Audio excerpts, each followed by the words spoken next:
বিসমিল্লাহির রহমানির রহিম। আসসালামু আলাইকুম। আশা করি সকলেই আলহামদুলিল্লাহ ভালো আছেন।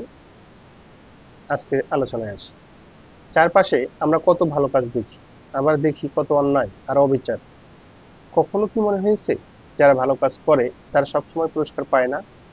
আবার খারাপ কাজ করে অনেকেই শাস্তি এড়িয়ে যায়। ন্যায় বিচার কি সত্যি সবসময় এই পৃথিবীতে সম্ভব?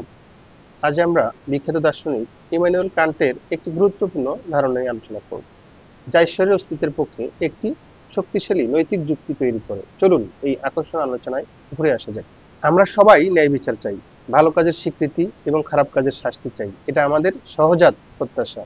কিন্তু কান্ট গভীরভাবে পর্যবেক্ষণ করেছিলেন আমাদের এই জগৎকে। তিনি দেখেছিলেন বাস্তব সবসময় এমনটা ঘটে না।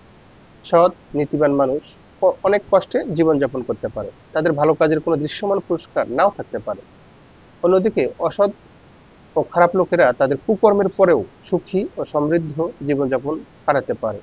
কান্টের মনে প্রশ্ন জেগেছিল, যদি এই পৃথিবীতে নৈতিক কাজের সঠিক প্রতিদান এবং অনৈতিক কাজের উপযুক্ত শাস্তি সবসময় না মেলে, তাহলে আমাদের ভিতরের এই যে ন্যায় বিচারের আকাঙ্ক্ষা, সেটা কি অর্থহীন? আমাদের নৈতিক বোধ কি শুধুই একটি প্রতারণা? এই পরিস্থিতিতেই কান্ট ঈশ্বরের ধারণার প্রয়োজনীয়তা অনুভব করেছিলেন।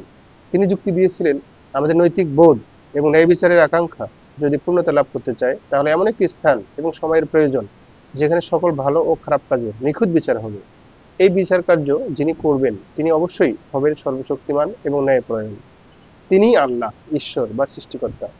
কান্ট মনে করতেন ঈশ্বর হলেন সেই নৈতিক নিয়মের কর্তা যিনি পরকালে ন্যায় বিচার প্রতিষ্ঠা করবেন। পৃথিবীতে যে ন্যায় বিচার অসম্পূর্ণ থেকে যায়, সেই ঘাটতি পরকালে পূরণ হবে।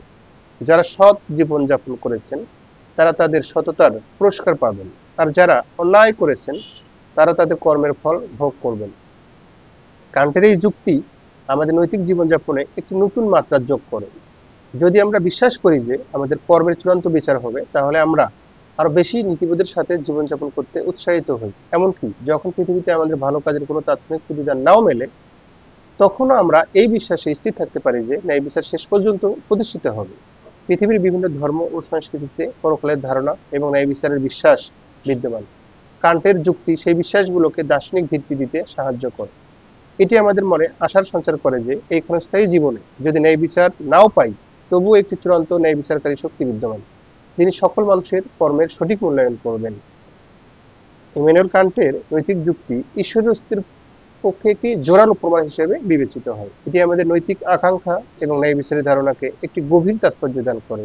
এটি আমাদের ভাবতে শেখায় কেন ভালো কাজ করা গুরুত্বপূর্ণ এবং কেন আমরা অন্যায়ের বিরুদ্ধে সোচ্চার হই। আপনারা কান্টের এই ধারণা সম্পর্কে কি ভাবেন? কমেন্ট বক্সে আপনাদের মতামত জানান। ভিডিওটি ভালো লাগলে লাইক ও শেয়ার করুন। পরের ভিডিওতে আবার কথা হবে। ততক্ষণ ভালো থাকুন। ধৈর্য সহকারে সাথে থাকার জন্য ধন্যবাদ সবাইকে।